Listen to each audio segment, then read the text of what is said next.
राजा विक्रमादित्य सावधानी से पेड़ के पास पहुंचे। बेताल की लाश पहले की तरह उल्टी लटकी हुई थी। उन्होंने उसे पेड़ से नीचे उतारा, फिर लाश को अपने कंधों पर रखकर साधु के आश्रम की ओर चल दिए। रास्ते में बेताल उन्हें एक अन्य कहानी सुनाने लगा। काशी में हरिदत्त नामक एक ब्राह्मण रहता था। उसकी एक सुंदर बेटी थी जिसका नाम लीलावती था। उसकी विवाह करने की उम्र हो गई थी। हरिदत्त उसके लिए उचित वर की खोज कर रहा था। एक दिन रात को लीलावती अपने घर में सो रही थी, तभी एक युवक चुपके से उसके कमरे में पहुंच गया। लीलावती घबराकर उठकर बैठ गई। उसके सामने एक युवक खड़ा था। वो एक चोर था जो राजा के सिपाहियों से बचने के लिए वहां आ गया था। उसने लीलावती से प्रार्थना की कि वो कुछ देर के लिए बिल्कुल मौन रहे। लीलावती ने उसे अलमारी के पीछे छुपने को कह दिया। कुछ देर बाद राजा के सिपाही आए और उसके पिता से कुछ सवाल पूछकर वहां से चले गए। इस दौरान लीलावती को वो चोर अच्छा लगने लगा। वो उससे शादी करना चाहती थी और चोर ने भी आखिर में हामी भर दी। शीघ्र ही उनकी शादी हो गई। दिन बीतते रहे। अब लीलावती माँ बनने वाली थी। एक बार चोर पास के नगर में गया, लेकिन बहुत समय बीतने के बाद भी ना लौटा। फिर लीलावती के घर वालों को पता चला कि चोर को चोरी करने के आरोप में राजा ने फांसी की सजा दी थी। ये सुनकर हरिदत्त ने लीलावती की दूसरी शादी कर दी। किसी को उसकी पहली शादी का पता नहीं था। कोई यह भी नहीं जानता था कि वो माँ बनने वाली है। जब लीलावती ने एक बेटे को जन्म दिया तो सबने यही माना कि ये उसके पति की संतान है। केवल लीलावती और हरिदत्त को ही असलियत मालूम थी।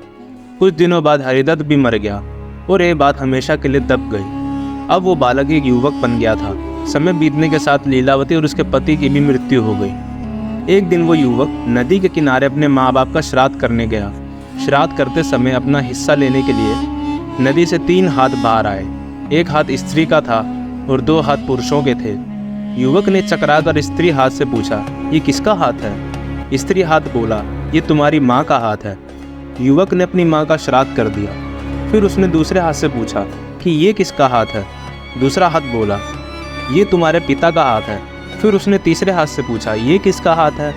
उसने बोला, ये तुम्हारे पिता का हाथ है। अब युवक के समझ में ये नहीं आ रहा था कि उसके 2 पिता कैसे आ गए। जब उसने हैरानी जताई तो दूसरे हाथ यानी चोर वाले हाथ ने सारी बात बता दी। तीसरे हाथ ने कहा, मैंने तुम्हें पाल पोस कर बड़ा किया है। युवक ने सोचा, एक पिता ने जन्म दिया और दूसरे पिता ने पाला है। अब पिता के रूप में किसका श्राद्ध करना चाहिए? अगर देखा जाए तो दोनों ही पिता हैं। अगर जन्म देने वाले पिता जन्म ही ना देते तो जीवन कैसे भोग पाता, और अगर पालने वाले पिता उसका पालन पोषण न करते तो वो जीवित कैसे रह पाता। पिता तो दोनों थे, लेकिन विकट समस्या यह थी कि श्राद्ध का हिस्सा असली पिता को ही देना था। उसके लिए यह फैसला करना बहुत मुश्किल हो गया था कि यह श्राद्ध का हिस्सा किसे दिया जाए। वहीं एक साधु महाराज पास में बैठे थे। युवक ने सोचा, क्यों ना उनसे राय ले ली जाए। वे जैसा कहेंगे वो उनके अनुसार ही करेगा। बेताल बोला, विक्रम, अब तुम बताओ कि युवक को अपना असली पिता किसे मानना चाहिए। यदि तुमने जवाब नहीं दिया तो तुम्हारे सिर के टुकड़े कर दूंगा। राजा विक्रमादित्य कुछ क्षण मौन रहे। वे जानते थे कि उनके बोलते ही बेताल वापस चला जाएगा, लेकिन उनके पास कोई दूसरा उपाय भी नहीं था। वो बोले, जिस व्यक्ति ने युवक को पाला है वही उसका असली पिता है। केवल जन्म देने से कोई पिता नहीं बन जाता। बालक को पालने पोसने वाला ही असली पिता होता है। इसलिए तीसरे हाथ को श्राद्ध का हिस्सा दे देना चाहिए।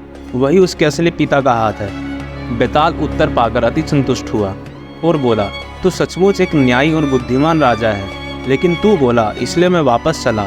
फिर बेताल पीपल के पेड़ की ओर उड़ने लगा और राजा बेताल के पीछे दौड़ पड़े ताकि उसे साधु तक पहुंचाकर अपना वचन पूरा कर सके। राजा विक्रमादित्य सोच रहे थे, अभी ना जाने बेताल से कितनी कहानियां सुननी पड़ेगी। तो यह था विक्रम बेताल 25 का एपिसोड 8। अगली कहानी सुनने के लिए हमारे चैनल को सब्सक्राइब करके बेल आइकन दबाएं ताकि आप कहानी से वंचित ना रह जाएं। कहानी अच्छी लगी हो तो वीडियो को लाइक और शेयर अवश्य करें। हम आपके लिए ऐसे ही नैतिक, रोमांचक और प्रेरक कहानियाँ लाते रहेंगे।